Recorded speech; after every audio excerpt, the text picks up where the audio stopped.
Taiwan के विदेश मंत्रालय ministry of foreign affair ROC Taiwan ने खुले तौर पर भारत का धन्यवाद किया है और सिर्फ धन्यवाद ही नहीं बल्कि ये संदेश दिया है कि भारत और ताइवान अब एक लाइन में खड़े दिखाई दे रहे हैं। ताइवान ने साफ शब्दों में कहा कि भारत ने ताइवान के आसपास चीन की सैन्य गतिविधियों पर आवाज उठाई और ताइवान ने भारत के सामने हाथ जोड़कर उनका शुक्रिया किया। भारत अपना जो ट्रेड है वो ताइवान के साथ बढ़ा रहा है। जब भारत जापान के साथ एक तरह से डिफेंस और जितनी भी मैरीटाइम एक्सरसाइज होती है और बाकी अग्रीमेंट्स भी कर रहा है। भारत फिलीपाइंस को आर्म्स बेच रहा है और भारत अभी वियतनाम, इंडोनेशिया को भी आर्म्स बेचने की तैयारी में है। तो कहीं ना कहीं आप ये देखिए, भारत अपनी एक्ट ईस्ट पॉलिसी के अंतर्गत साउथ चाइना सी में अपना प्रेजेंस बढ़ाता जा रहा है। और कहा यह जा रहा है कि चाइनीज जो है ना वो कोई आइडियोलॉजिकल प्रमोशन नहीं कर रही। चाइनीज जो है आइडियोलॉजिकल प्रमोशन नहीं कर रही, लेकिन रिलेशनशिप मैनेजमेंट है। ये समझ रहे हैं बात? दिस इज सो टेक्निकल चीज है ये कि भाई ये हम रिलेशनशिप मैनेजमेंट कर रहे हैं, आइडियोलॉजिकल नहीं कर रहे। एक मिस्ट्री है जो शुरू हो गई है, वो चाइना में शुरू हुई है। और हो क्या रहा है, हर चीज खत्म हो रही है इनके लिए और लोगों ने भागना शुरू कर दिया। आप इमेजिन नहीं कर सकते कि चाइना के अंदर लोग प्रोटेस्ट कर रहे हैं, लोग यहां पर भंगड़े डाल रहे हैं, they are cheering. India is looking for a greater role and greater say in the in South China Sea. This is clearly evident. Point ये है कि रिलेशनशिप मैनेजमेंट क्या होता है? Relationship management is basically understanding, learning, knowing कि क्या करना है। ठीक है ना जी, ये चीज है जिसको थोड़ा समझने की जरूरत है।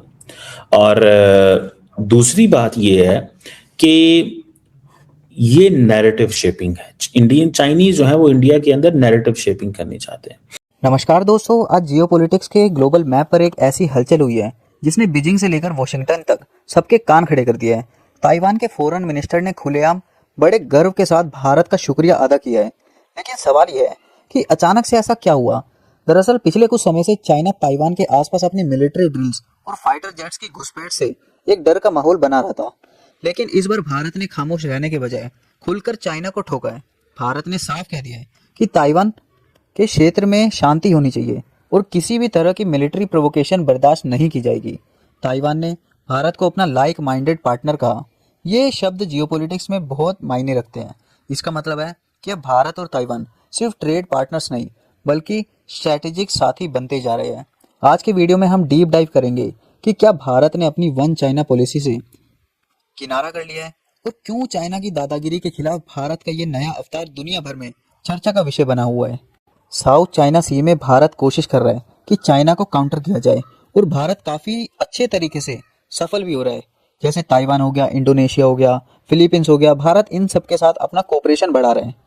बता दें, डिप्लोमेसी में शब्द बहुत मायने रखते हैं। ताइवान ने भारत को कहा लाइक माइंडेड पार्टनर। इसका मतलब है लोकतंत्र, नियम आधारित अंतर्राष्ट्रीय व्यवस्था, फ्री नेविगेशन, संप्रभुता का सम्मान। यानी ताइवान भारत को अब सिर्फ एक ट्रेड पार्टनर नहीं बल्कि रणनीतिक साझेदार मानता है और ये बात चीन को सबसे ज्यादा चुभती है। भारत अपना जो ट्रेड है वो ताइवान के साथ बढ़ा रहा है।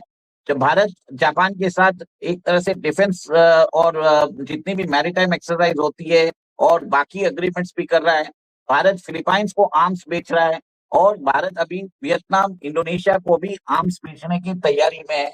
तो कहीं ना कहीं आप ये देखिए, भारत अपनी एक्ट ईस्ट पॉलिसी के अंतर्गत साउथ चाइना सी में अपना प्रेजेंस बढ़ाता जा रहा है।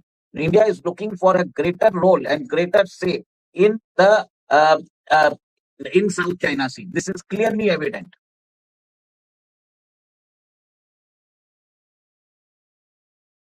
अंबर जी, आपकी आवाज नहीं आ रही। जी, चाइना की हम देखें, बिल्कुल आपने सही कहा कि काफी क्लियर नजर आ रहा है। लेकिन उमेश जी, अगर डिफेंस पैक्ट की बात करें तो एशिया में क्या हम ये कह सकते हैं कि एक नया ब्लॉक बनता जा रहा है, एक मिलिट्री ब्लॉक? देखिए, मिलिट्री ब्लॉक क्वाड का बन चुका है। अब इसके अंदर स्क्वाड आ गया, मतलब दो पैरेलल ब्लॉक्स ऑलरेडी बन चुके हैं, क्वाड और स्क्वाड, जिसके अंदर कॉमन मेंबर्स क्या है, एक में फिलीपाइंस है, एक में इंडिया है। अब अमेरिका अनरीजनेबल एलाई हो चुका है, उसके ऊपर भरोसा नहीं कर सकते। तो अब जितनी भी कंट्रीज है क्वाड में और स्क्वाड में, वो अमेरिका को हटा के अपना खुद का एक सिक्योरिटी अपैरेटस बना रहे हैं। उसके अंदर ऑस्ट्रेलिया है, जापान है और अभी आप देख रहे हैं फिलीपाइंस है और इंडिया है। ये भारत सेंट्रिक वर्ल्ड ऑर्डर के अंतर्गत भारत एक तरह से अपना एक नया ही एक तरह से अलायंस बना रहा है, और उसके अंदर भारत चाहता है कि वियतनाम जैसे नेशंस, वियतनाम और इंडोनेशिया भी जो है वो भारत के पाले में आ जाए। ये देखिए एक बहुत ही प्रिलिमिनरी सोच है, इसके ऊपर अभी तक इंडिया ने ऑफिशियली कंफर्म नहीं किया है। पर और कहा यह जा रहा है कि चाइनीज जो है ना वो कोई आइडियोलॉजिकल प्रमोशन नहीं कर रही, चाइनीज जो है आइडियोलॉजिकल प्रमोशन नहीं कर रही, लेकिन रिलेशनशिप मैनेजमेंट है ये। समझ रहे हैं बात? दिस इज सो टेक्निकल चीज है ये कि भाई ये हम रिलेशनशिप मैनेजमेंट कर रहे हैं, आइडियोलॉजिकल नहीं कर रहे। समझ रहे हैं? सो पॉइंट ये है कि रिलेशनशिप मैनेजमेंट क्या होता है? Relationship management is basically understanding, learning, knowing कि क्या करना है। ठीक है ना जी, ये चीज है जिसको थोड़ा समझने की जरूरत है। और दूसरी बात ये है कि ये नैरेटिव शेपिंग है। इंडियन चाइनीज जो है वो इंडिया के अंदर नैरेटिव शेपिंग करनी चाहते हैं। मिसाल के तौर पे कि चाइनीज इंडिया के बारे में क्या सोचते हैं, और वो ये चाहेंगे कि हम भी जरा जानें कि इनका क्या रवैया है। विद इन इंडिया जो तकसीम है पॉलिटिकल पार्टीज के दरमियान, कांग्रेस क्या सोचती है, बीजेपी क्या सोचती है, वो इसके ऊपर सोचेंगे, बात करेंगे, रियलाइज करेंगे, कहेंगे हाँ भाई क्या करना है। बॉर्डर डिस्प्यूट्स क्या हैं इंडो पैसिफिक के हवाले से, ताइवान तिब्बत के हवाले से, ब्रिक्स के हवाले से। समझ रहे हैं बात को? और फिर ग्लोबल साउथ के हवाले से। तो they want to understand and want to establish narrative बनाना चाहते हैं, नैरेटिव बनाना चाहते हैं। ठीक है ना जी? ये चीजें हैं। अब देखना ये है कि ये नैरेटिव शेपिंग वो क्यों करना चाहते हैं। और दूसरी एक ये भी चीज होती है कि देखिए the political parties is basically the elite होती है। दोस्तों बात बिल्कुल साफ है, India is no longer a silent spectator. Taiwan का भारत के सामने हाथ जोड़कर धन्यवाद कहना सिर्फ एक डिप्लोमेटिक जेस्चर नहीं, बल्कि बदलते हुए ग्लोबल ऑर्डर का निशान है। भारत समझता है कि अगर इंडो पैसिफिक रीजन में शांति चाहिए तो ताइवान का सेफ होना जरूरी है, क्योंकि हमारी सप्लाई चेन और सेमीकंडक्टर की जरूरतें वहीं से जुड़ी हैं। चाइना को ये मैसेज मिल चुका है कि अगर वो ताइवान पर दबाव बनाएगा तो भारत अब चुप नहीं बैठेगा। हालांकि ऑफिशियली भारत ने अपनी पॉलिसी नहीं बदली है, लेकिन एक्शन से ये जता दिया जाता है कि वो अपने हितों की रक्षा के लिए कहीं भी आवाज उठा सकता है। भारत का इस रीजन में अब दबदबा काफी ज्यादा बढ़ता जा रहा है, क्योंकि भारत को अब काफी ज्यादा सपोर्ट मिल रहा है।